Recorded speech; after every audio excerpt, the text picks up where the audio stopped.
on chante dans la maison de Dieu, on pousse des cris. Amen. Dans la maison de Dieu, on ne reste pas comme ça, en train d'écouter les chansons. On participe. C'est l'adoration. Amen. Nous allons entrer dans la parole.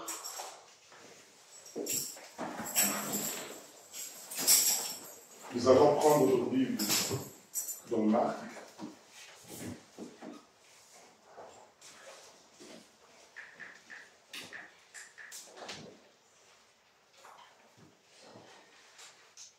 Nous allons lire dans Marc, chapitre 10.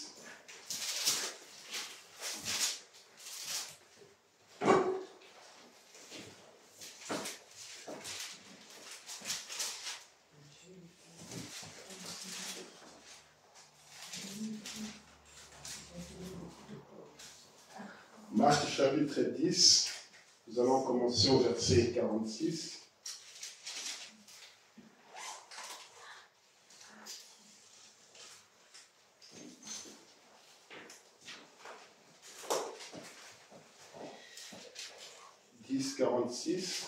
Et nous allons lire jusqu'au verset 53.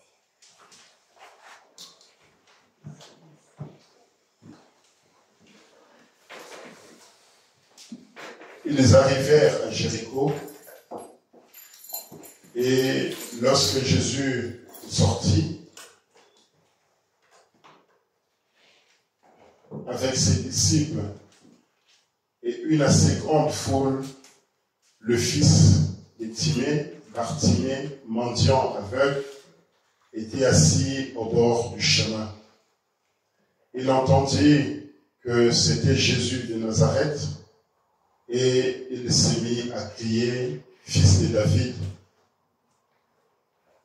Jésus, aie pitié de moi. » Plusieurs le reprenaient pour le faire taire, mais il criait beaucoup plus fort, « Fils de David, aie pitié de moi. » Jésus s'arrêta et dit, « Appelez-le. » Il appelait à l'aveugle en lui disant, « Prends courage, lève-toi, il t'appelle. » L'aveugle jeta son manteau et se levant d'un bond, vint vers Jésus.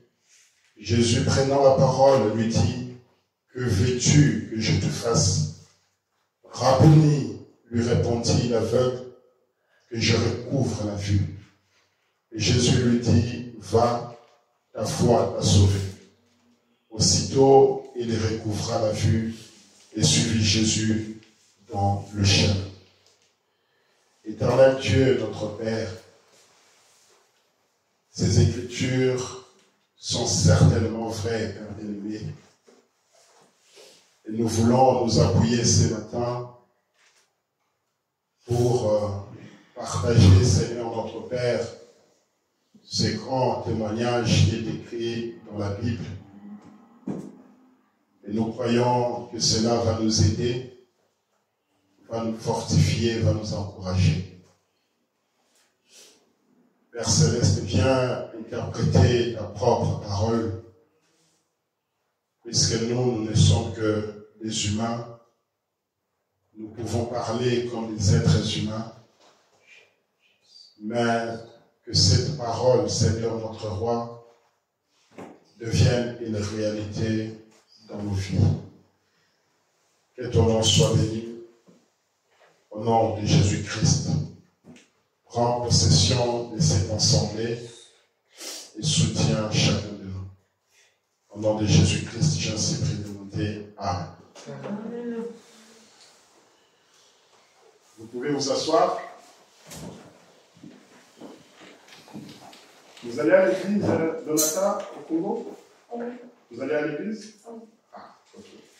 C'était quoi? Son église, c'était quoi? Adventiste. Adventiste. Ah, ok.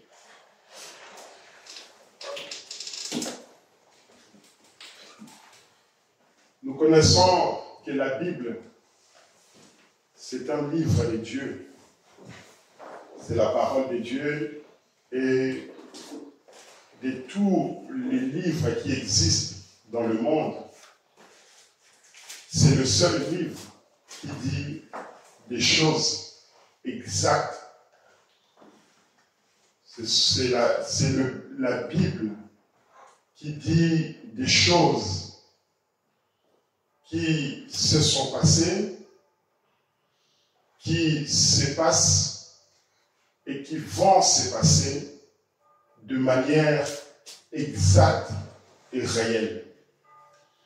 La Bible, c'est la parole de Dieu et elle ne ment pas. Tout ce que la Bible a dit, nous savons que c'est la vérité et ça va s'accomplir. Nous venons ici de lire dans Marc chapitre 10 et pendant que vous êtes assis, je voulais aussi que nous puissions lire dans Malachie chapitre 4. Dans Malachie chapitre 4,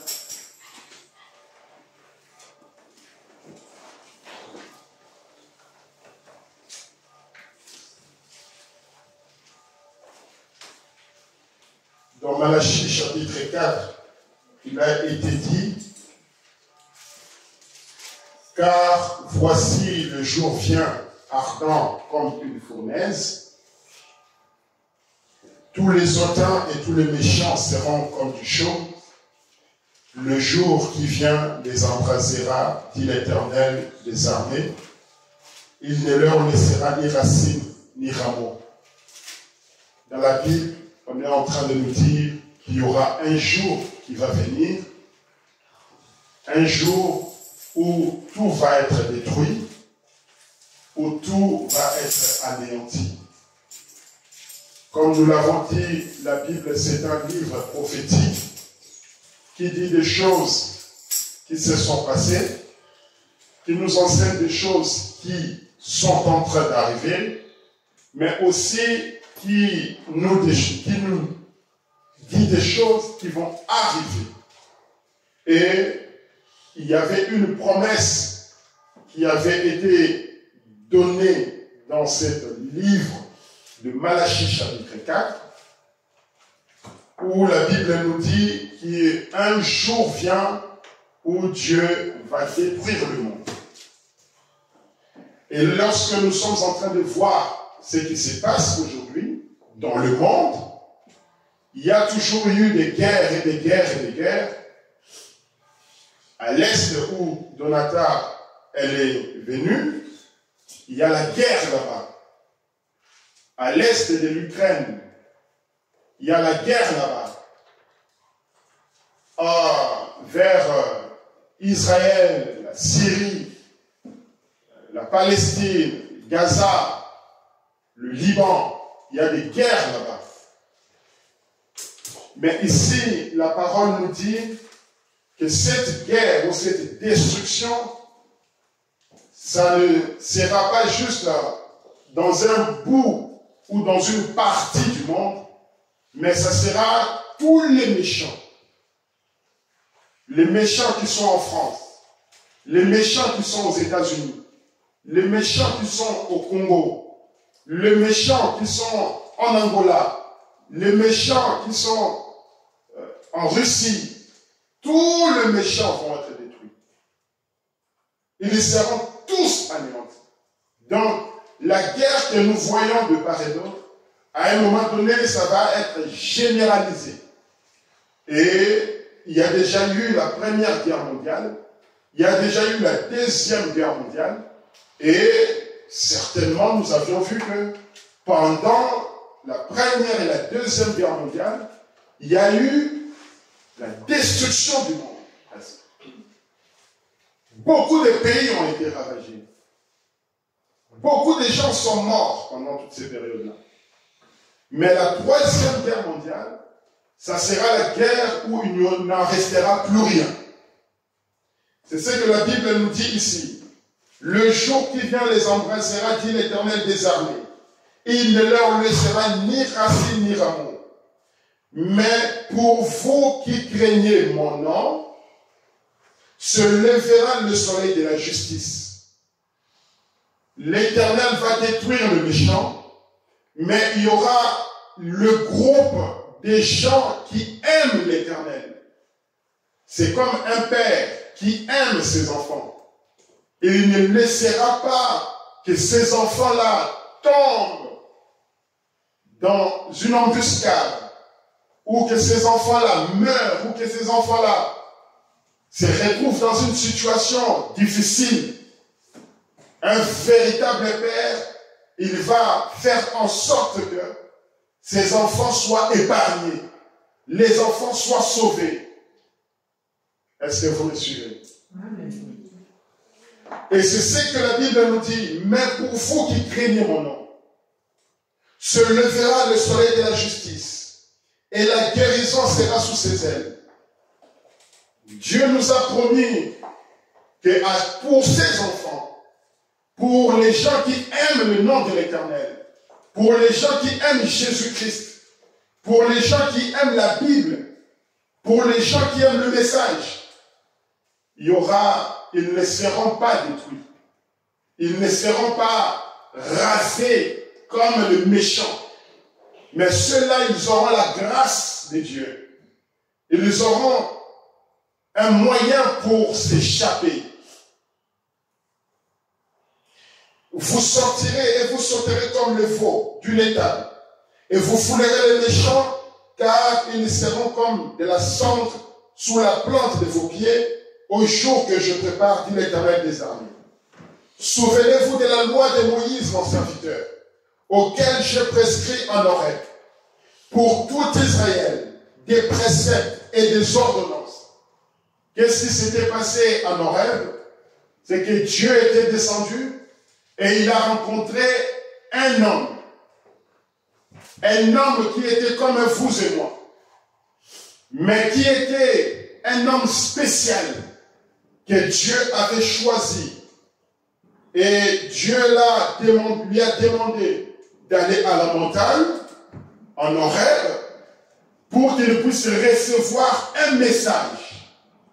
C'est ce que la Bible nous dit. Il a reçu des préceptes et des ordonnances, des choses à faire et des choses à ne pas faire. C'est ce que Dieu a donné à Moïse. Et maintenant, ici, dans cette Bible, dans ce livre de Malachie, on nous dit, rappelez-vous de ce que Dieu a fait en ces temps-là. En ces temps-là où il a demandé à un homme de monter à la montagne pour recevoir des préceptes et des ordonnances. Maintenant, il dit, voici, je vous enverrai Élie, le prophète, avant que le jour de l'Éternel arrive, avant que le jour de la destruction n'arrive. Je vais vous envoyer Élie le prophète, et c'est Élie le prophète-là, il va faire comme Moïse. Il aura des préceptes et des ordonnances. Et ces préceptes et des ordonnances, ça sera pour que vous puissiez vous échapper de la grande destruction qui va arriver. Amen. Amen. Ce jour grand et redoutable, il ramènera le cœur des pères à leurs enfants et le cœur des enfants à leurs pères, de peur que je ne vienne frapper le pays d'interdit. Donc Élie vient aussi avec des préceptes, Élie vient avec des ordonnances, pour que si vous écoutez cela, si vous suivez cela, vous puissiez vous échapper de ces temps de destruction qui va venir très bientôt. Amen. Voilà pourquoi aujourd'hui, nous avons reçu un message qui est venu de Dieu lui-même, qui a été inspiré par Dieu lui-même, et il nous a envoyé Élie le prophète. Élie le prophète, c'est lui ici. Il est venu avec cette confirmation de la colonne de feu que vous voyez. Il est venu avec un message pour nous dire, faites attention les enfants, revenant à la foi de vos pères qui avaient le baptême du Saint-Esprit, de vos pères qui pouvaient aller à gauche, à droite et parler de Dieu, chasser les malades, guérissez les malades, chassez les démons, purifiez les lépreux. Toutes ces choses-là, toutes ces promesses-là, c'est ce que nous avons reçu aujourd'hui à travers de cet homme qui s'appelle William Marion Branham. Maintenant, qu'est-ce qu'il nous a dit? Jésus-Christ, lorsqu'il était sur la terre, il avait donné une commission à ses disciples. Et il avait dit, allez partout, prêchez la bonne nouvelle, allez dire aux autres des choses qui se passent aujourd'hui, chassez les démons, guérissez les malades, parlez de ce message, allez dire à tout le monde. Et le prophète est en train de dire ici, dans le message, la guérison divine. Il dit, quelle était la première commission qu'il a donnée à ses disciples? Voulez-vous que je lise cela? Dans Matthieu chapitre 10, Jésus a donné la commission à ses disciples et a dit, allez guérir les malades, purifier les lépreux, ressusciter les morts, chasser les démons, comme vous avez reçu gratuitement, donnez gratuitement. Matthieu chapitre 10. Est-ce juste? C'est la première commission qu'il a donnée à ses disciples. La dernière commission qu'il a donnée aux apôtres, ce n'était donc pas adressé seulement aux apôtres. Comme on nous dit, la commission, ce n'était pas tout simplement donnée aux apôtres. On en avait choisi 70. Est-ce juste? 70 avaient été choisis. Et il a donné la commission à tous les 70. Il les a envoyés 2 à 2. 2 à 2, il a dit, guérissez les malades, purifiez le lépreux, ressuscitez les morts, chassez les démons, comme vous avez reçu gratuitement, donnez gratuitement. Ne prenez pas d'argent et un tas de vêtements de rechange, ainsi qu'une grosse valise, a-t-il dit. Partez tout simplement. Il a dit, en effet, l'ouvrier mérite son salaire. Ne muselez pas le bœuf qui foule le train. Il a dit, allez de l'avant, et ils sont donc partis prêcher. C'était cela la première commission qu'il a donnée. Amen. Amen. Amen. Amen. Il a donné cette commission pour que nous puissions aller prêcher aux autres, pour que nous puissions aller dire aux autres. Voilà, c'est pourquoi nous sommes en train de voir ce thème sur l'évangélisation. Nous avons vu la persévérance dans le travail d'évangélisation. Nous avons vu la puissance du témoignage. Et aujourd'hui, je pensais justement continuer avec ce même sujet parce que nous devons témoigner aux autres. Si aujourd'hui vous avez des enfants qui sont là, vous avez des madames qui sont là, c'est parce que quelqu'un a parlé. C'est parce que quelqu'un a téléphoné. Et si vous continuez aussi, vous aussi, à téléphoner aux autres, à dire aux autres, venez à l'église. Aujourd'hui, les gens n'aiment plus la parole. Les gens préfèrent rester à la maison. Alors que la parole de Dieu, c'est la vie. Vous pouvez sortir, aller manger, prendre les voitures. Toutes ces choses-là, ce sont des choses mortes. Nous ne mangeons et nous ne servons que des choses qui sont mortes. La nourriture doit être préparée pour que nous puissions manger. Donc la vie sort de la nourriture pour que nous puissions manger. La voiture ne respire pas. Nous allons prendre la voiture, nous allons partir, mais ça ne respire pas. Il n'y a pas de vie dans une voiture. La seule chose où il y a la vie, c'est la Bible. Mais c'est dans la Bible, ou c'est quand la Bible est prêchée, que les gens ne veulent plus venir. Les gens n'aiment pas venir. Bon, nous avons vu dans Marc chapitre 10, qu'il y avait un homme qui était là-bas et qui était aveugle. Cet homme s'appelait Bartimée. Comme il y a des enfants, je vais essayer de parler comme dans une école de dimanche et je ne vais pas être trop long.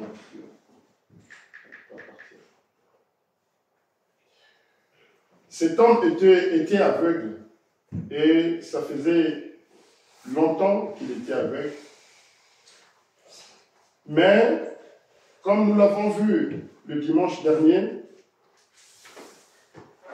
la puissance du témoignage, nous avons parlé un peu de ces garçons-là qui couraient, qui avaient des capacités à courir. Vous vous souvenez de l'histoire que le prophète a racontée. Il avait la capacité d'aller très vite pour gagner le prix lors d'un concours qui avait été organisé. Mais malheureusement, le jeune homme est arrivé le premier, mais il n'avait pas le mot de passe pour accéder au portique. Et donc le prophète nous dit qu'il y a beaucoup de gens qui partent aujourd'hui, mais qui n'ont pas de message à apporter aux autres. Lorsque vous allez voir une personne, vous allez pour lui apporter un message qui va l'aider dans sa vie, qui va le soutenir. Peut-être que ça sera un message pour l'épargner d'un danger. Nous avons vu que Marie était allée voir Élisabeth avec un message pour lui dire, Élisabeth, l'ange m'a parlé et m'a dit que vous êtes à votre 6e mois de grossesse. Et le bébé qui était dans le sein d'Élisabeth, le petit Jean-Baptiste qui était dans le sein d'Élisabeth, était complètement mort, mais juste parce qu'il a entendu la salutation de Marie, cette femme où le bébé a repris la vie. Amen. Le bébé a repris la vie à cause de ces salutations de Marie. Si Marie, après avoir reçu la visitation de l'ange, et qu'elle s'était dit, bon, moi je reste dans mon coin, je ne vais pas aller rencontrer Élisabeth, qu'est-ce qui allait arriver? Ben, le bébé serait mort. Et Élisabeth n'allait pas recevoir cette bénédiction de Dieu. Cela allait faucher tous les plans de Dieu. Mais il a fallu qu'il y ait un homme, une femme, avec un message, qui a gravi les montagnes, pour aller dire à l'autre, viens ma chérie, il y a quelque chose qui s'est passé. J'ai reçu l'ange. Et cet ange-là m'a dit que je vais avoir un enfant. Et cet enfant-là va s'appeler Jésus-Christ. Et aussitôt que le nom de Jésus-Christ a été prononcé pour la première fois, le nom a donné vie à un bébé qui était mort. Et ce nom-là, aussi longtemps qu'il sera prononcé, comme le prophète l'a dit, par des lèvres des personnes qui ont le baptême du Saint-Esprit, ce nom-là donnera la vie à votre âme, à votre esprit, à votre corps. Même si vous êtes mort, mais vous serez ressuscité par le nom de Jésus-Christ. Amen. C'est Jésus qui guérit. C'est Jésus qui sauve. C'est Jésus qui transforme. C'est Jésus qui fait tout pour nous. Amen. Donc il faut parler de lui. Il faut aller dire aux autres, les amis, venez écouter le nom de Jésus-Christ. Parce que c'est ce nom qui a la vie. Les autres noms n'apportent pas la vie. C'est le nom de Jésus-Christ qui apporte la vie. Abraham dit dans le message, Fils de David, aie pitié de nous. il est en train de raconter cette histoire qui s'est passée. Il est dit, au paragraphe 56, c'est juste. Il en est ainsi de ces grands et puissants chefs de l'armée de l'Éternel. Il était là ce soir-là, la même personne qui était là-bas. Et vous savez qu'il y a quelque chose en cela. Là où se trouve Jésus, on entend toujours beaucoup de bruit. Amen. Je ne sais pas pourquoi, mais il est ainsi. Là où vous trouvez Jésus, vous y trouvez beaucoup de bruit. Alors, ces jours-là, quand Jésus-Christ était en train de passer, cet homme aveugle, Bartimée, il a entendu les gens en train de se bousculer, de brailler. Et dans d'autres messages, le prophète est en train d'expliquer cette scène, comment c'était exactement passé. Mais je continue ma lecture, le prophète dit, et certains d'entre eux criaient une chose, Hosanna, Hosanna au prophète de Galilée. D'autres disaient, au diable cet imposteur. Faites-le sortir de cette ville. Nous ne voulons pas de celui ici. Ah. Quand la parole de Dieu vient, quand Jésus-Christ rentre en scène, il y a toujours deux groupes de gens. Il y a toujours deux groupes d'individus. Il y a ceux-là qui vont le croire et il y a ceux-là qui ne vont pas le croire. Nous ne voulons pas de lui ici. C'est un imposteur. Et d'autres lui jetaient des fruits trop mûrs et peut-être aussi des œufs. Vous savez, puis il continue. Puis il continue. Et il a dit, qui se passe là? Bartimée était là. Un pauvre monsieur aveugle qui ne pouvait pas voir. Mais il a entendu un bruit. Les gens qui se bousculaient. Les gens qui broyaient. Et il entend certains dire Hosanna. Hosanna au Dieu très haut. Tandis que les autres disaient c'est un imposteur. C'est un méchant. C'est un démon. Qu'il sort d'ici. Et Bartimée, lui, il dit, qu'est-ce qui se passe là? A demandé Bartimée. Et il s'est retrouvé au milieu d'une grande foule. Le monsieur qui était aveugle se retrouve au milieu d'une grande foule. Il ne savait pas comment faire. Il ne savait pas quoi faire exactement. Et il s'est retrouvé devant cette grande foule, poussant en arrière. Les gens le poussaient en arrière, à gauche. Il allait un peu dans tous les sens. Il ne savait pas comment faire, parce qu'il ne voyait pas. Il s'est assis et il a de nouveau cherché sa pierre en tâtant. Il a entendu quelqu'un dire, les uns étaient pour lui, les autres étaient contre lui. Il en est de même aujourd'hui. Les uns sont pour lui, d'autres sont contre lui. Il y a les uns qui sont pour Jésus-Christ et il y a d'autres qui sont contre Jésus-Christ. Vous, vous êtes pour ou vous êtes contre Jésus-Christ? Mais vous ne me répondez pas? C'est une question que je vous pose. Vous êtes pour ou vous êtes contre Jésus-Christ? Je suis pour. Ah! Immédiatement, il a entendu ces sacrificateurs qu'il avait entendu venir dire, hé, toi, le prophète, il était là, il ne voyait pas, il entendait beaucoup de bruit, on le bousculait de partout, et il entend un monsieur qui vient dire, hé, toi, prophète, toi qui as dit que tu as ressuscité un mort du nom de Lazare, nous avons un cimetière plein ici. Vas-y à ressusciter un sous nos yeux. C'est comme ça que le diable est fait. Et le pauvre Bartimée, il était là, il entendait tous ces bruits-là. Après, il va dire, il a dit que quelqu'un m'explique, que quelqu'un m'aide. Le pauvre monsieur aveugle, il était en train de souffrir.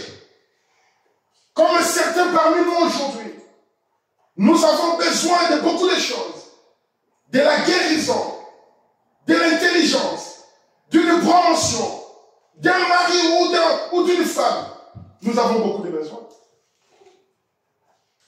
Mais nous voulons capter toutes ces choses-là. Mais comment allons-nous recevoir toutes ces choses-là? Si nous atteignons Jésus-Christ, nous pouvons atteindre tout ce dont nos cœurs ont besoin. Et Bartimée était là, il s'est demandé, qui peut m'aider? Qui peut m'expliquer? Qu'est-ce qui est en train de se passer? C'est quoi ce bruit?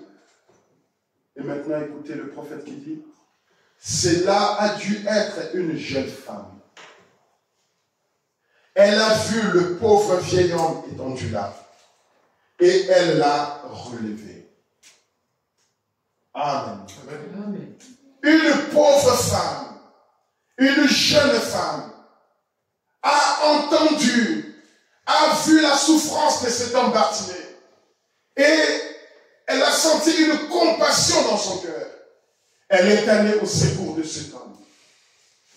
Elle est allée aider cet homme-là.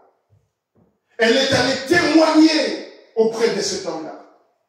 Bartimée ne voyait pas. Il ne savait pas ce qui s'est passé. Et regardez, elle a dit, messieurs, êtes-vous blessés? Et Bartimée dit, non, madame. Il a dit, je veux que vous m'expliquiez tout ce bruit.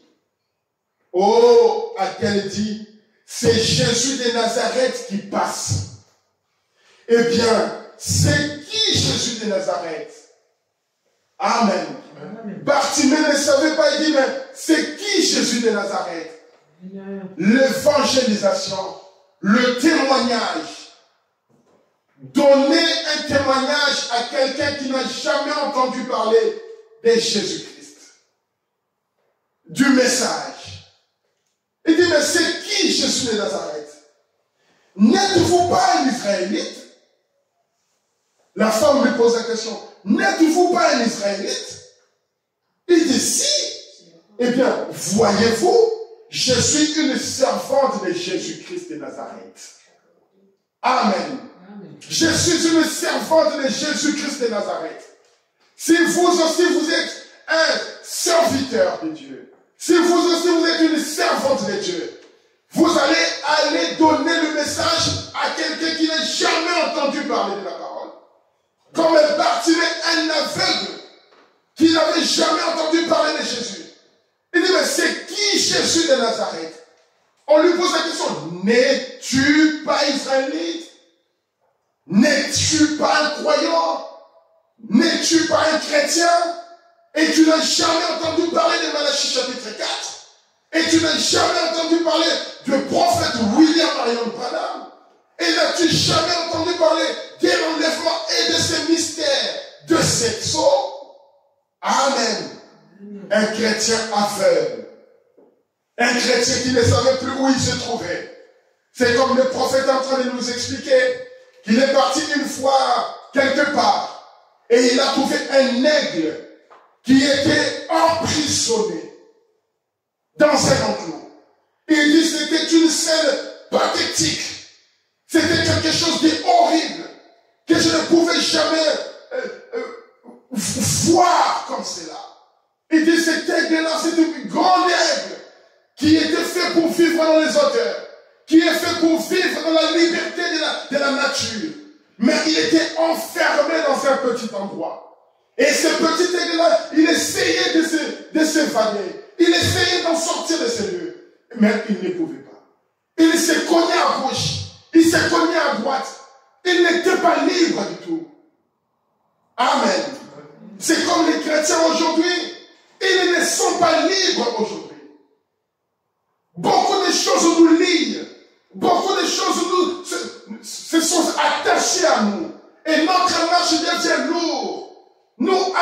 les uns les autres. Nous nous critiquons les uns les autres. Nous ne voulons plus de la parole. Nous ne voulons plus du message. Nous sommes devenus très arrogants. Nous sommes devenus très indifférents. Même nous sommes quand même chrétiens. Bartimée, un Israélite, mais aveugle, et ne connaissait pas Jésus-Christ. Mais heureusement qu'il a rencontré une belle église. Il a rencontré une jeune église qui connaissait Jésus-Christ, qui témoignait de Jésus-Christ, qui était servante de Jésus-Christ. Elle dit, eh bien, voyez-vous, je suis une servante de Jésus-Christ. Vous savez, il y a quelque chose chez les serviteurs de Jésus-Christ, de Jésus de Nazareth. Ils sont toujours disposés à aider quelqu'un dans le besoin. Amen. Amen. Il y a toujours quelque chose dans les serviteurs de Jésus-Christ. Ils sont toujours disposés à aider quelqu'un qui est dans le besoin. Lorsque vous voyez un frère ou une sœur qui a fait quelque chose de mal, qui a fait quelque chose qui n'est pas correct, et que vous vous mettez à l'écart, vous commencez à le critiquer, vous n'êtes pas en train de l'aider. Vous n'êtes pas en train de l'aider. Mais quand une personne qui a réellement l'Esprit de Dieu en lui voit que son frère ou sa sœur est en train de mener une mauvaise vie, est en train de faire quelque chose qui n'est pas correct, la Bible nous dit, il faut aller vers lui. Vous deux, non pas, il a fait, non. Tu rapproches ton frère, tu rapproches ta sœur, vous vous parlez entre vous. Non pas parler de manière orgueilleuse pour faire rabaisser l'autre, pour montrer que toi tu es inutile. Non, mais de la bonne manière, correcte, pour ramener son frère, pour ramener son ami, pour ramener le membre de sa famille. Et le prophète nous dit, ils sont toujours disposés à aider dans les besoins. C'est ce que font les serviteurs de Dieu. Elle a dit, je suis une croyante de Jésus-Christ. Eh bien, vous savez, c'est Jésus de Nazareth, le fils de David. Le fils de David. Et il dit, et le prophète dit, le fils de David, eh bien, je me rappelle. J'étais juste assis ici, réfléchissant. Amen. Amen. Le prophète nous dit que Bartimée, lorsqu'il était un enfant, sa mère lui racontait des histoires de la Bible. Est-ce que vous racontez à vos enfants des histoires de la Bible?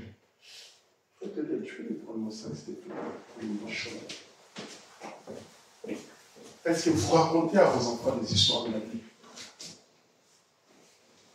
À la maison, vous ne lisez plus la Bible, vous ne racontez pas à vos enfants des histoires de la Bible. Et ce qui fait que quand ils vont grandir, ils ne vont rien savoir. Ils ne vont rien savoir.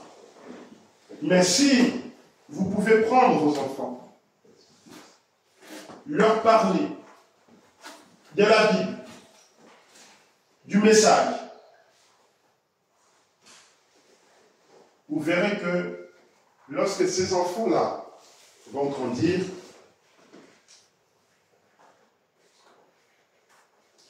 ils vont aimer aussi la parole. N'est-ce pas? Amen. Amen. Mais si nous ne leur parlons pas de la parole,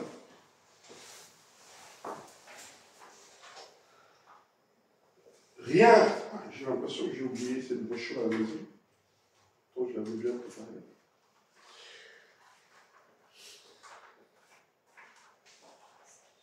Si vous leur enseignez de la parole, vous allez voir que lorsqu'ils vont grandir, ils vont s'attacher à la parole. Ah, je n'ai pas compris.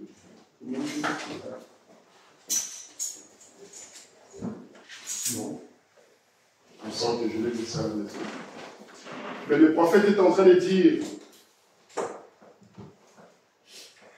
dans ce même message, fils de David a eu pitié de nous, il dit qu'il y avait beaucoup de parents qui venaient vers lui pendant qu'il devait partir outre-mer. Ah, frère Branham, priez pour nos enfants, parce qu'ils sont en train de se perdre. Ils mènent une mauvaise vie. Ils n'écoutent plus. Ils sont devenus têtus. À la maison, les enfants n'obéissent pas. Les enfants n'écoutent pas. Tout ce que les parents leur disent, ils n'écoutent pas. Ils vont sortir, courir avec les amis, faire n'importe quoi. Et le prophète va dire, priez tout simplement pour vos enfants. Et c'est dans ce message-là qu'il va dire que Bartimée avait sa maman, et sa maman le faisait asseoir depuis qu'il était tout petit. Il lui parlait de la Bible. Il lui enseignait des histoires de la Bible. Et quand Bartimée a grandi, maintenant écoutez, c'est ce que le prophète nous dit ici. Lorsque cette femme lui a dit, c'est Jésus de Nazareth qui passe. C'est le fils de David. Il dit, fils de David. Il dit, j'étais juste assis ici réfléchissant. Et ma mère m'a dit qu'un jour le fils de David viendrait. Amen. Et ma mère m'a dit qu'un jour le fils de David viendrait. Oui, c'est lui le prophète de Galilée. Un prophète. Oui. Amen. C'est la même chose qui était arrivée dans Jean chapitre 4. Lorsque Jésus-Christ a rencontré cette femme samaritaine. La femme samaritaine, pendant la discussion, va dire à Jésus, mais vous dites que on doit adorer sur cette montagne. Mais nous savons que nous adorerons ici. Jésus a dit, l'heure vient où personne n'adorera ni à la montagne, ni ici. Mais ceux qui adoreront doivent adorer le Père en esprit et en vérité, dans la parole parfaite de Dieu. Amen. Et vous allez remarquer que là-dedans, dans Jean chapitre 4, la femme va dire aussi autre chose. Elle dit, oh, on nous avait dit que le Messie viendra. Mon père me disait que le Messie viendra. Et quand le Messie viendra, il fera ces choses. Mais toi, qui es-tu? Amen.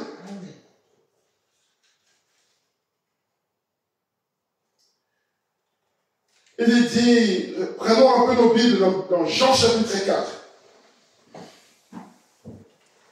Jean chapitre 4.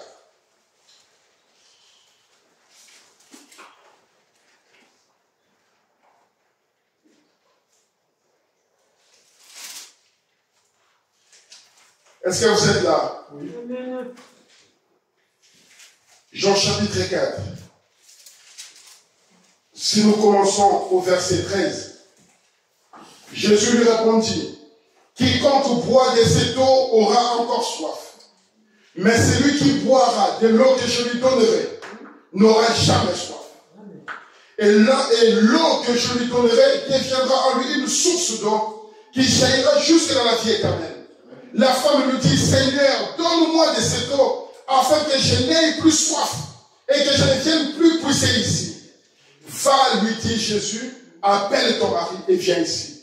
La femme répondit, je n'ai point de mari. Je n'ai point de mari. Jésus lui dit, tu as eu raison de dire, je n'ai point de mari. Car tu as eu 5 maris, et celui que tu as retrouvé Jonathan?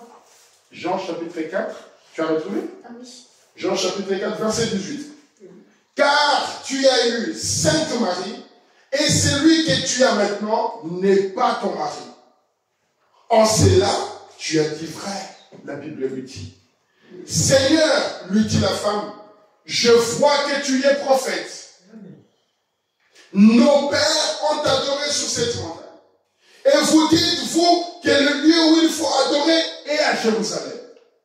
Femme, lui dit Jésus, crois-moi, L'heure vient où ce ne sera ni sur cette montagne, ni à Jérusalem, que vous adorerez le Père. Vous adorez ce que vous ne connaissez pas. Nous adorons ce que nous connaissons, car le salut vient des Juifs. Mais l'heure vient, et elle est déjà venue, où les vrais adorateurs adoreront le Père en esprit et en vérité. Car ce sont là les adorateurs que le Père demande. Dieu est esprit, et il faut que ceux qui l'adorent en esprit et en vérité. La femme lui dit, je sais que le Messie doit venir. Amen. Je sais que le Messie doit venir. Quand il sera venu, il nous annoncera toutes ces choses. Elle était déjà enseignée. On lui avait dit que le Messie viendra. Et quand le Messie viendra, il vous montrera toutes ces choses.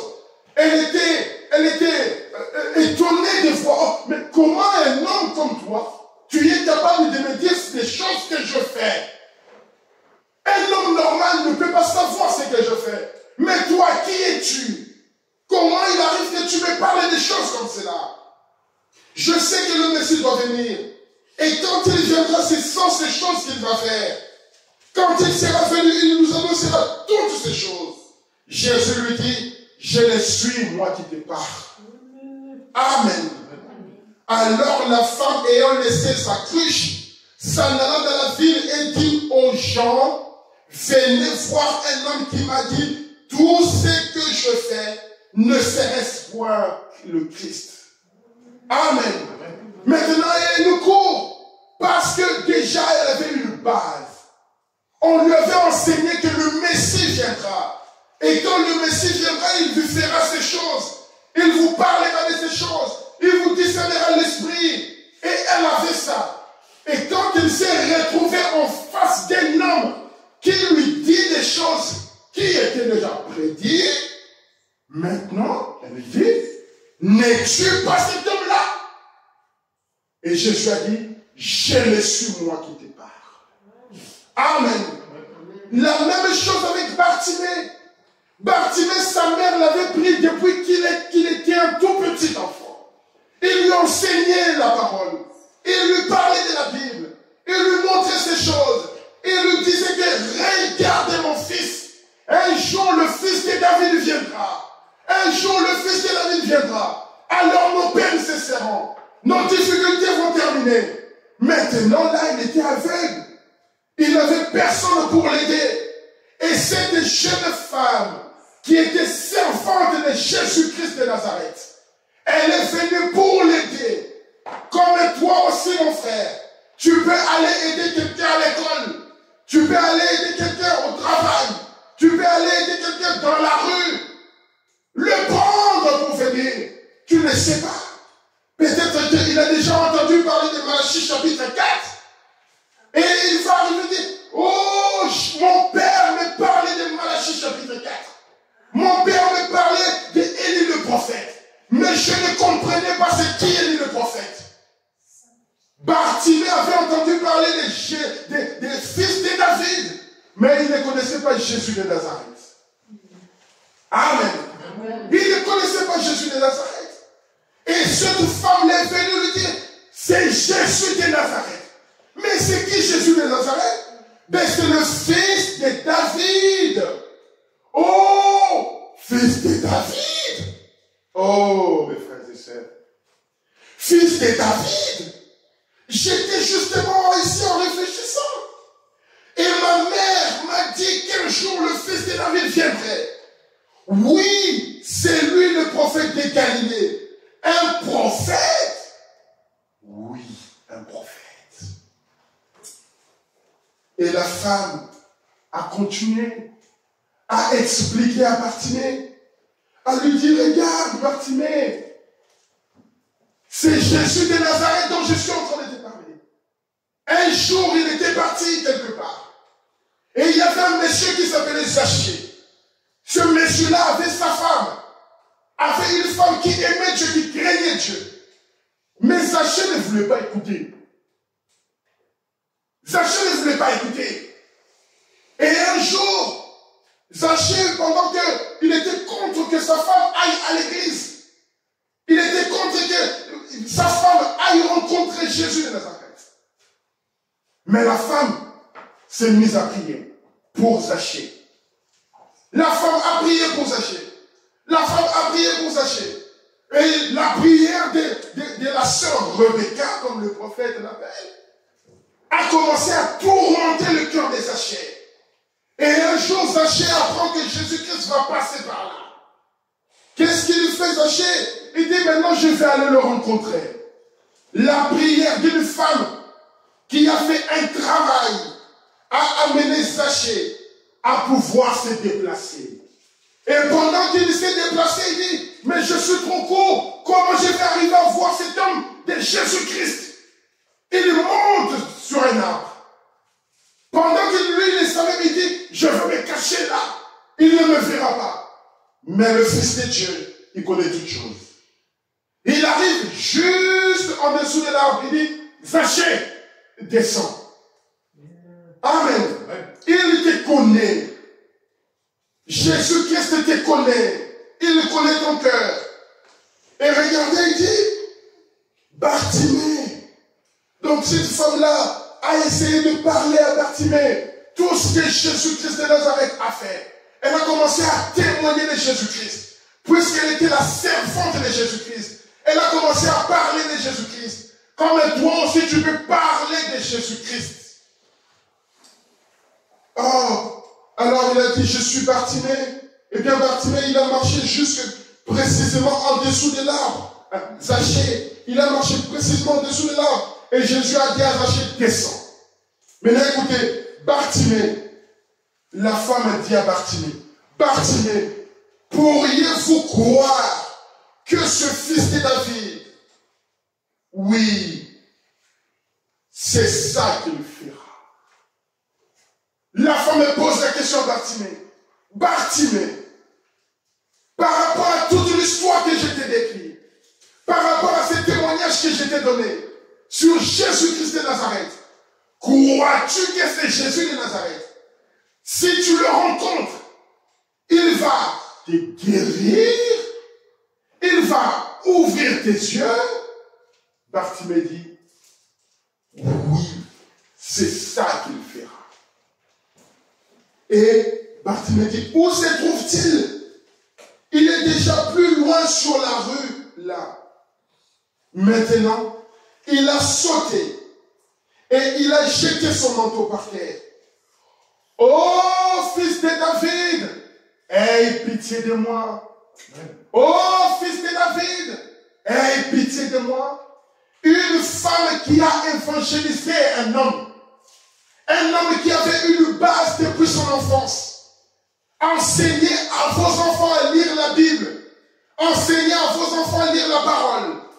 Quand ils deviendront grands, même s'ils se perdent au milieu de la route, un jour ils vont entendre quelqu'un parler de Jésus-Christ. Ils vont s'en rappeler. Ils vont venir à Christ. Ma mère m'a mené dans cette petite église-là. Maintenant que je me retrouve dans les difficultés, comment puis-je faire? Ça fait le prophète raconte une histoire. Il dit qu'il y avait un jeune homme qui ne savait pas prier. Mais sa mère l'apprenait à prier. Ou il faisait la prière en famille. Et quand il priait, la maman, le papa, ils s'agenouillaient et levaient leurs mains. Oh Dieu Tout-Puissant, oh Dieu. Et vous allez voir que les enfants suivent ce que les parents font. Et le petit regardait comment maman priait. Le petit regardait comment ses parents priaient. Mais un jour, il s'est retrouvé sans père. Il s'est retrouvé sans mère. Il s'est retrouvé quelque part en difficulté. Et il s'est dit, mais ma mère priait. Mais mes parents priaient. Moi aussi. Malgré que je me retrouve dans cette condition. Malgré que je ne sais pas prier. Mais je vais juste faire comme mes parents faisaient. Et cet homme-là, je sais qu'il est fidèle. Il va entendre ma voix. Amen. Le petit garçon, il se met à genoux. Il lève les mains. Il commence à réciter son ABCD. Il commence à réciter son alphabet. Puisque c'est tout ce qu'il connaissait. Il commence à dire A, B, C. Mais Un monsieur qui passait par les dit, petit, mais qu'est-ce que tu es en train de faire? Il dit, je ne sais pas prier, mais j'ai besoin de rentrer en contact avec le Dieu de mes pères. Puisque je ne sais pas prier, je suis juste en train de réciter mon alphabet. Puisque lui, il est Dieu, qu'il forme des phrases, qu'il forme la prière à partir de mon alphabet. Puisqu'il connaît mon cœur, qu'il forme des phrases, qu'il forme les prières à partir de mon alphabet. Amen. Quelqu'un avait fait un travail d'évangélisation. Quelqu'un avait travaillé durement pour que le petit garçon apprenne à prier. Pour que le petit garçon aime le Seigneur. Pour que le petit garçon s'attache à la parole. Vous, petits enfants, vous venez à l'église, écoutez la parole, aimez Jésus-Christ. Il vous sera une protection. Il vous sera une grande bénédiction. Il vous sera une grande joie. Il vous aidera quand vous serez en difficulté. Amen. C'est ce que Bartimée a fait. Et Bartimée n'a pas eu honte de la multitude des gens. Il n'a pas eu honte. On le bousculait de partout. Les gens l'insultaient. Les autres criaient Hosanna. Mais Bartimée a eu la grâce d'entendre une jeune église, d'entendre une femme venir lui dire, je suis la servante de l'Éternel.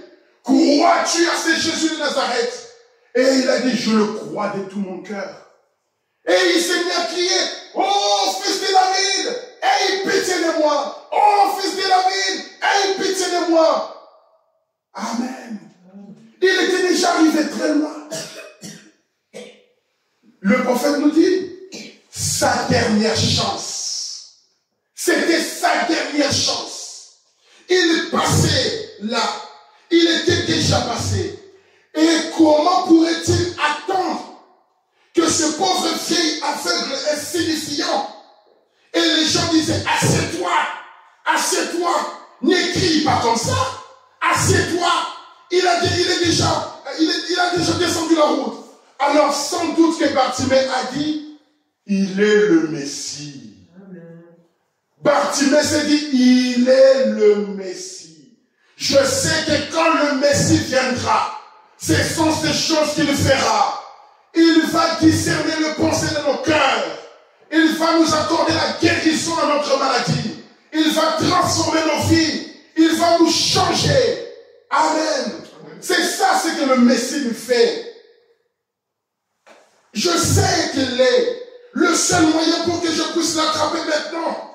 Je sais que le Messie, quand il viendra, il nous dira toutes ces choses. Nous savons qu'il sera un prophète. Alors il est certainement tombé sur ses genoux et a dit, Jéhovah Dieu, si c'est le Messie, si c'est ton fils, je te prie de l'arrêter. Oh, qu'il ait pitié de moi. Amen. Amen. Lorsque vous êtes dans le besoin, lorsqu'il y a quelque chose qui vous tourmente réellement, lorsqu'il y a quelque chose qui vous dérange réellement, vous avez votre Dieu en qui vous pouvez vous rapprocher avec humilité, avec un cœur sincère, avec un cœur dans toute simplicité de cœur, un cœur abattu. Vous vous abandonnez à lui et il va vous écouter. C'est ce qui est arrivé à Bartimée.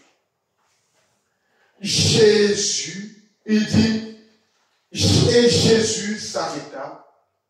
Qu'était-ce? Ce n'était pas sa voix qui l'arrêta. Ce n'était pas la voix de Bartimée qui a arrêté Jésus.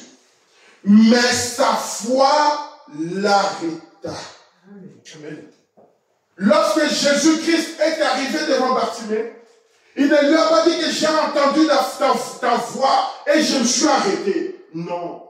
Il lui a dit, ta foi t'a sauvé. Vous voyez?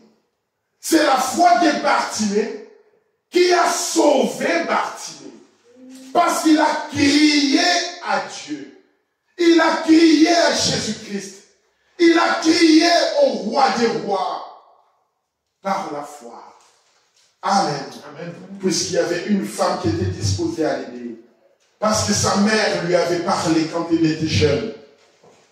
Le prophète nous dit dans Observation étoile, il dit, lorsque Jésus est venu, il y avait des dizaines de milliers, oui, des millions de gens qui attendaient sa venue. Et il s'est révélé à une petite poignée de gens.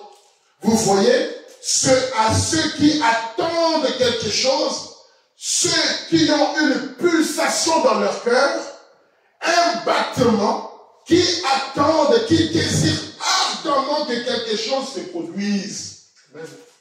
Lorsque vous attendez à voir Jésus-Christ, lorsque dans votre cœur, il y a une pulsation, votre cœur bat réellement, toute votre pensée, tout votre esprit, tout votre cœur est attiré par la parole, est attiré par l'évangile, est attiré par le message.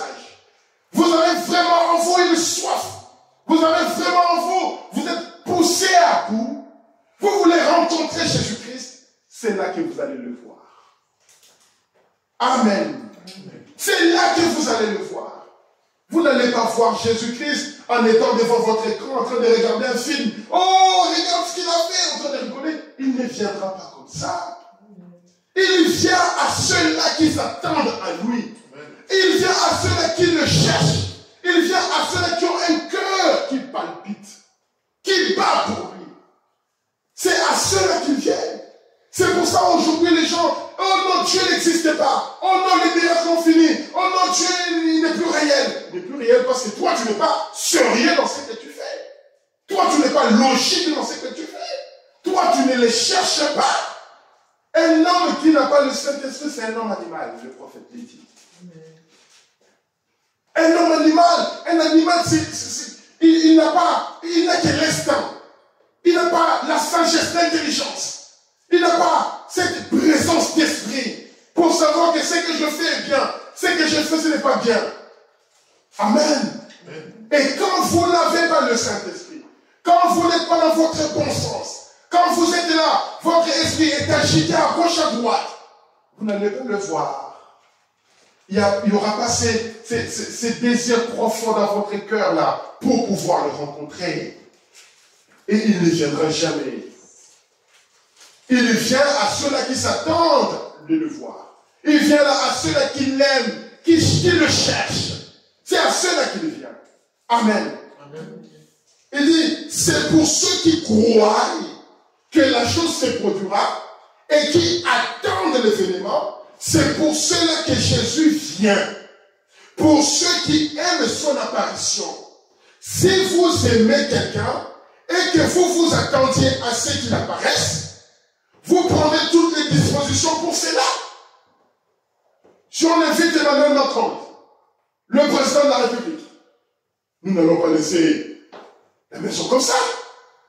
Nous allons chercher peut-être un tapis ou faire quelque chose, mettre des petits mots là-bas. Cher président, soyez le bienvenu. Nous allons faire des photos du président quand il est parti peut-être quelque part, afficher pour montrer que tu es le bienvenu parmi nous. Amen. C'est pour cela que nous avons mis nos photos pour dire Jésus-Christ, tu es le bienvenu parmi nous. Sois avec nous. Amen. Parce que nous sommes dans l'attente de le voir. Si vous avez besoin de quelque chose, peu importe la chose, d'abord, commencez à sentir dans votre cœur que cela devient un réel besoin. Si cela devient un réel besoin, un véritable besoin, ça commence à vous tourmenter, ça commence à vous faire vraiment mal. En ce moment-là, commencez à chercher Jésus. Cherchez-le de tout votre cœur. Dites-lui, Père, moi je ne peux pas. Moi je n'arrive pas. Aide-moi. Et là, il va vous aider. Amen. Amen. Le prophète dit dans Aléthie, il dit, cela dépend, je vais bientôt terminer, cela dépend de votre attitude, mes amis. Ne l'a-t-il pas dit? Vous devez croire cela, mes amis. Ne me croyez pas moi, je suis un homme. Mais croyez ce que je vous dis. Croyez le message. Si vous ne croyez pas au messager, croyez le message. Si un homme marchait dans la salle avec un télégramme, peu importe comment il est, où il était, ou qui il était, grand ou petit, vous croyez ce qui est sur le télégramme, non pas l'homme. Dieu m'a envoyé pour vous dire, j'ai un message. Amen. Dieu m'a envoyé pour vous dire, j'ai un message. Dieu m'a envoyé pour vous dire qu'il est ressuscité des morts, qu'il est ici ce matin. Il a prouvé cela par les miracles et les prodiges, qu'il est ici et que chacun de vous peut être guéri de sa maladie, si seulement il affiche une attitude correcte en venant. Amen. Si vous affichez une attitude correcte en venant dans la maison de Dieu, peu importe cette maladie-là, peu importe ce que vous avez, Dieu est capable de vous guérir. Dieu est capable de vous changer. Dieu est capable de vous transformer. Ce n'est pas des calculs, ce n'est pas faire quelque chose pour que les gens voient. Ce n'est pas cela. Mais que votre cœur le touche réellement. Que vous puissiez ressentir dans votre cœur le besoin de les servir, le besoin de les rencontrer. Il viendra à vous. Il viendra à vous. Le prophète nous dit,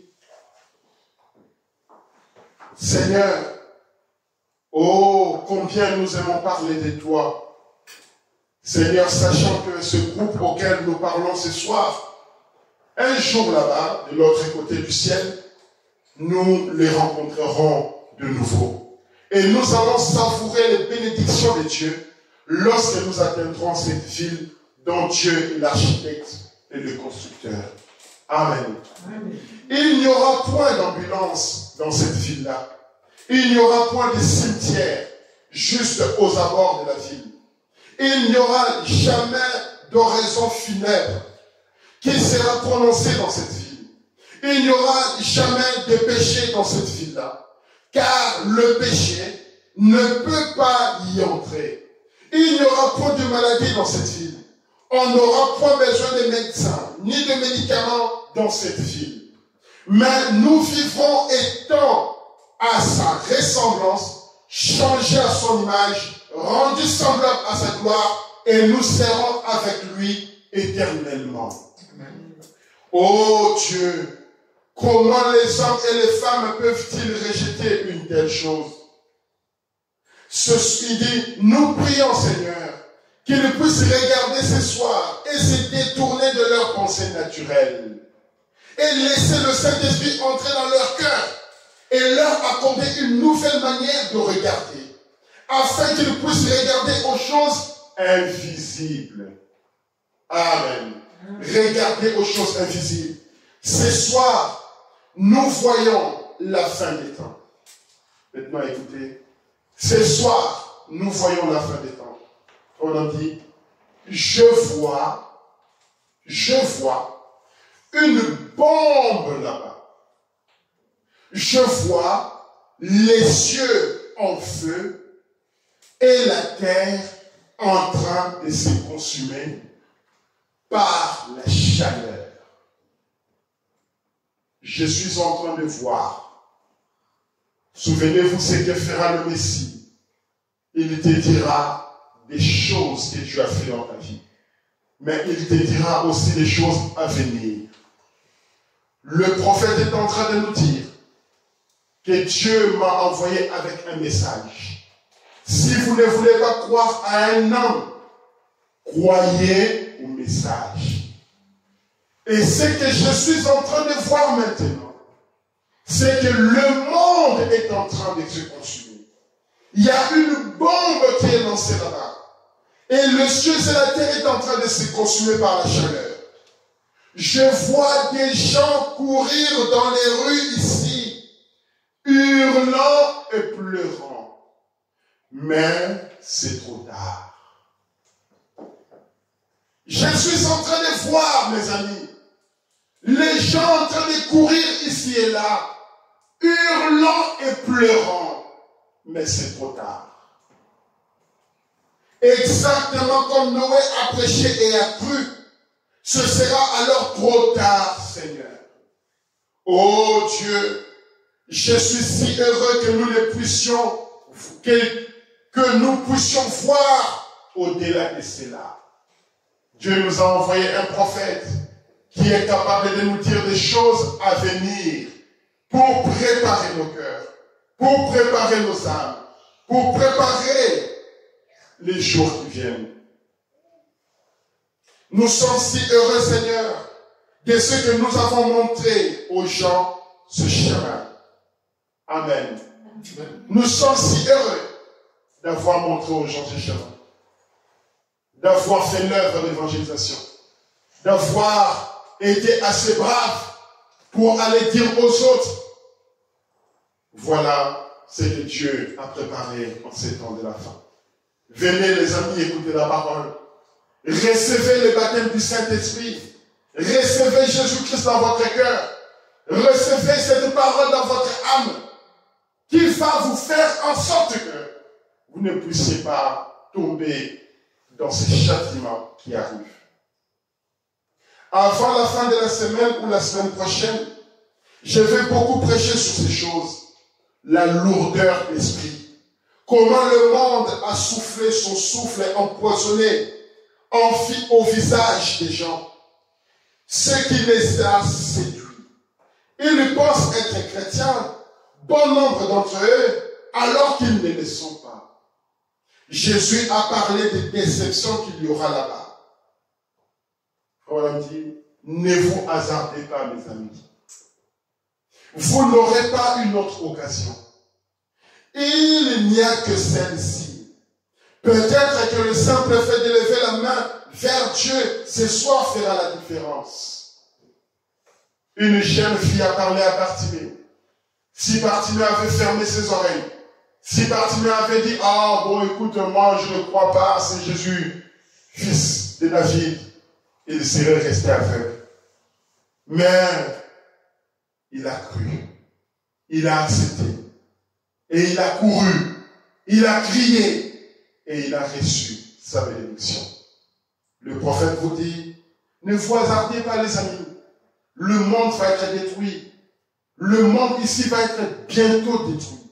La seule chose qui peut vous aider, la seule chose qui peut nous aider, c'est ce message. Amen. Amen. Nous allons le tenir debout.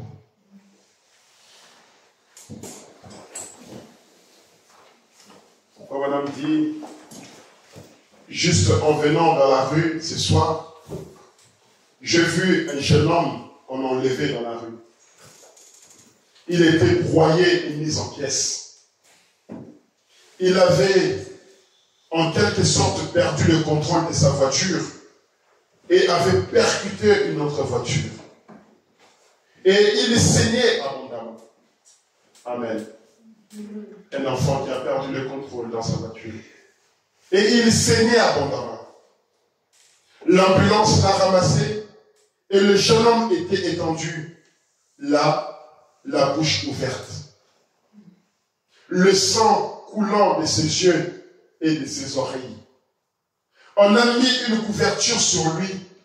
On lui a couvert le visage et on l'a mis dans l'ambulance. Je m'étais mis là, j'ai pensé, oh Dieu, ce garçon avait-il déjà assisté à mes réunions? L'avais-je persuadé assez longtemps? Connaissait-il Jésus? C'est fini maintenant. Et je vous accorde cette opportunité maintenant, mes amis. Ne pensez pas à ces choses terrestres. Ne pensez pas à ces choses terrestres. Ne pensez pas au lendemain. Le lendemain aura soin de lui-même. Pensons à aujourd'hui maintenant, alors que Jésus est proche. Amen. Nous allons incliner nos têtes et pendant que nous allons chanter ces petits chœurs, que chacun puisse penser à la grâce que nous avons aujourd'hui d'entendre ces beaux messages, de recevoir le message de notre temps. Ce message qui va nous aider à aller rencontrer notre Seigneur Jésus-Christ. Je crois que si dans notre vie, nous avons fait des sacrifices pour venir dans la maison de Dieu, écouter la parole, apprendre de Dieu, à aimer Dieu, et que à la fin de notre vie, si Dieu nous accorde sa grâce, nous n'allons même pas mesurer la souffrance qu'il y a eu ou les sacrifices que nous avons consentis à venir le matin et à écouter la parole.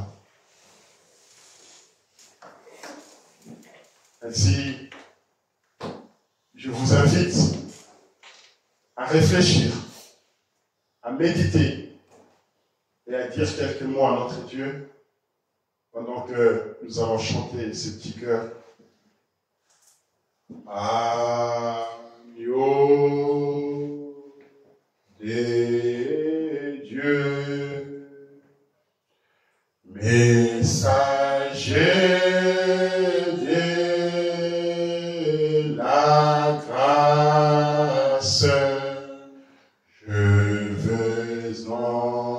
entendre ta voix, le langage de la croix.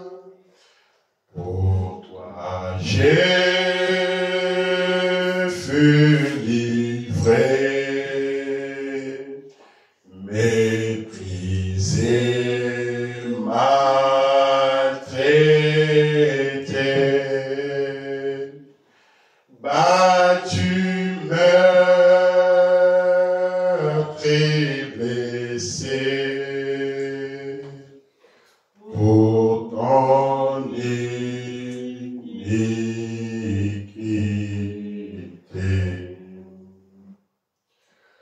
Merci Jésus,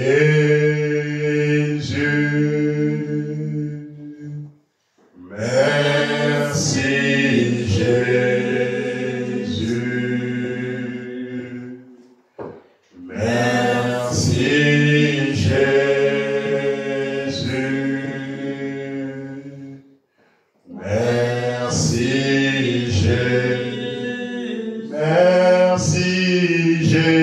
merci Jésus, merci Jésus, merci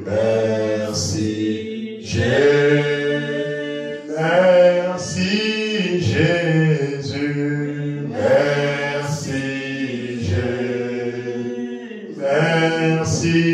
Jésus, merci Jésus, merci Jésus, merci Jésus, merci Jésus.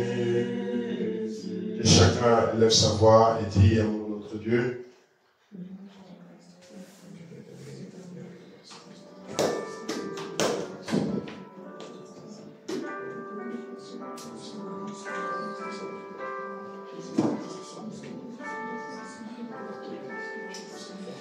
Seigneur Dieu,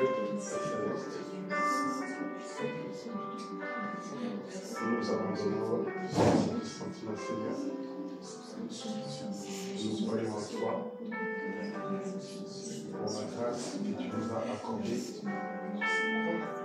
de soutenir ce message. Merci beaucoup pour la gloire. Merci Seigneur pour ce que tu as fait. Merci pour ce message que tu as enseigné. Que nous accorder, Seigneur. Père, que nous puissions aller avec ce courage pour évangéliser les autres, pour dire aux autres, Seigneur, que Père Céleste, tu es vivant et que tu n'es pas mort. Tu nous as appelés de la fin à venir recevoir notre grâce. Je te remercie pour ces femmes qui ont accepté l'invitation, qui sont venues. Bénis-leur, Seigneur, notre Sauveur. Au nom de Jésus-Christ.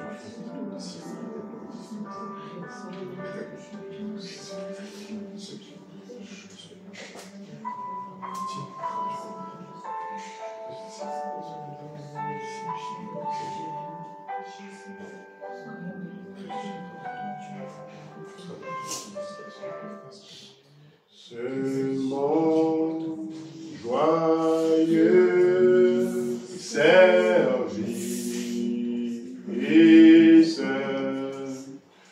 d'offrir à Jésus-Christ.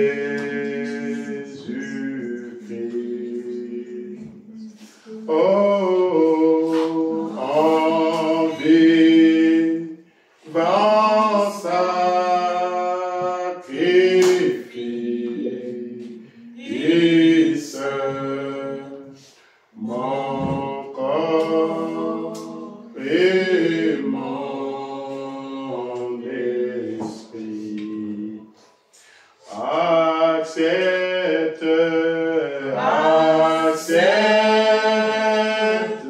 mon offrande. Bien-aimés fils des dieux, oh, et que sur moi descende la flamme du Saint-Dieu. Notre Père et notre Dieu, je te remercie pour ces quelques mots qui sont sortis ce matin. Tu sais combien je t'ai vraiment épousé, mais je te remercie de m'avoir aidé. Et je crois que ce que je dis, ce qui n'a pas été dit, toi tu es capable de mettre cela dans le cœur de tes enfants. Ils ne sont pas venus voir un homme, mais ils sont venus entendre ta parole. Ils ne sont pas venus juste pour entendre la parole, mais ils sont venus pour entendre la parole afin que cette parole crée en eux la foi, Seigneur. Parce qu'il est écrit, la foi vient de ce qu'on entend de la parole de Dieu. Cette famille qui s'est déplacée, qui est venue à l'église, je crois, Seigneur notre Père, que toi, tu connaissais ces jours avant la fondation du monde. Tu les connaissais et tu les connais bien, Seigneur. Tout ce que je peux prier pour eux, c'est que tu puisses toi-même te révéler en eux, Seigneur. Si tu te révèles en eux, ils ne feront pas beaucoup d'efforts pour venir à l'église ou pour vivre ta parole dans leur maison. Si c'est juste quelque chose qu'un homme est en train de pousser, à un moment donné, l'homme va se fatiguer et il va s'arrêter. Mais toi, tu ne te fatigues jamais. Quand tu prends la décision de poursuivre un homme ou une femme,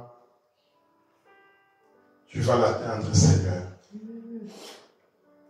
Un jour, Jonas avait pris le courage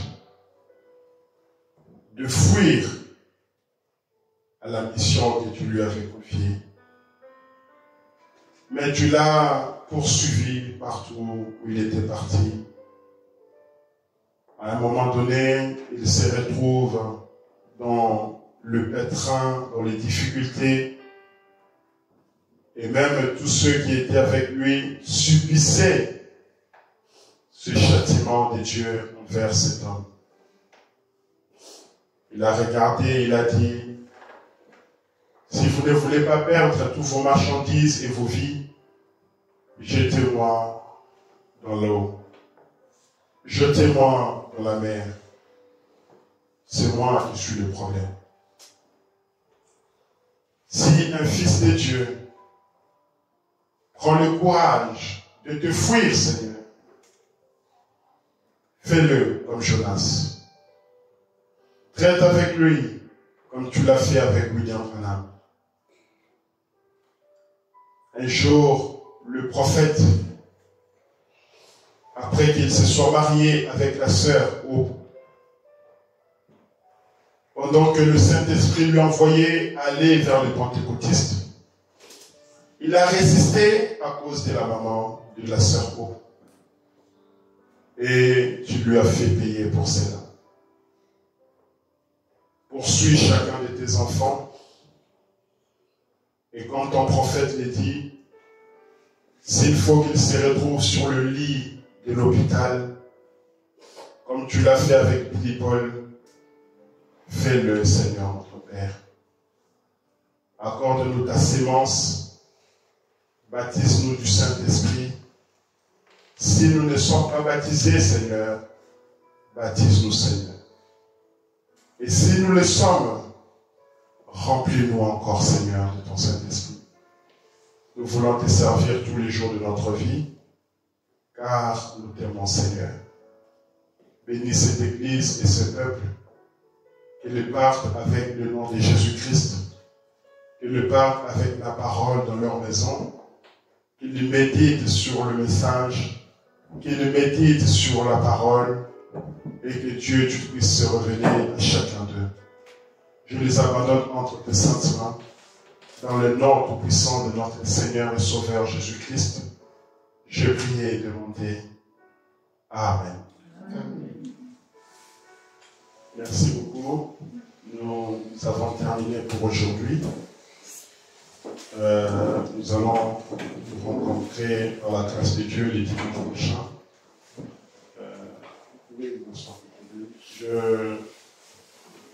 Je remercie Frère Fidèle pour votre contribution.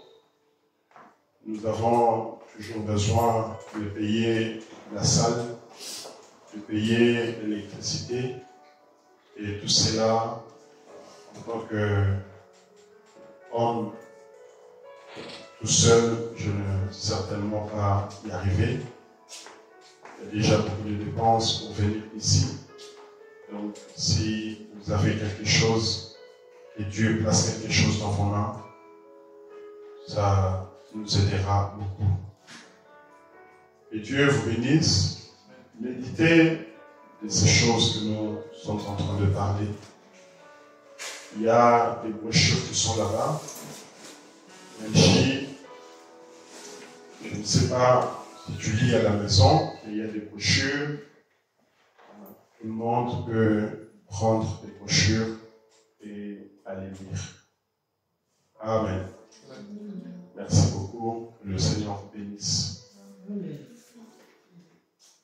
Il y a le panier d'offrandes. Nous allons prier pour les offrandes et nous pouvons sortir. Éternel Dieu, bénis ces paniers d'offrandes. Bénis tes enfants qui ont apporté quelque chose. Ceux qui n'en ont pas, pense à eux, Seigneur Dieu. Que la prochaine fois, qu'ils puissent amener à la maison de Dieu, comme toi tu l'as recommandé, des dîmes et des offrandes pour notre bénédiction. Merci Seigneur. Nous avons terminé notre réunion. Accorde-nous ta grâce et conduis-nous maintenant dans nos maisons respectives. Bénis notre cher pasteur, au nom de Jésus-Christ. Amen. Merci beaucoup.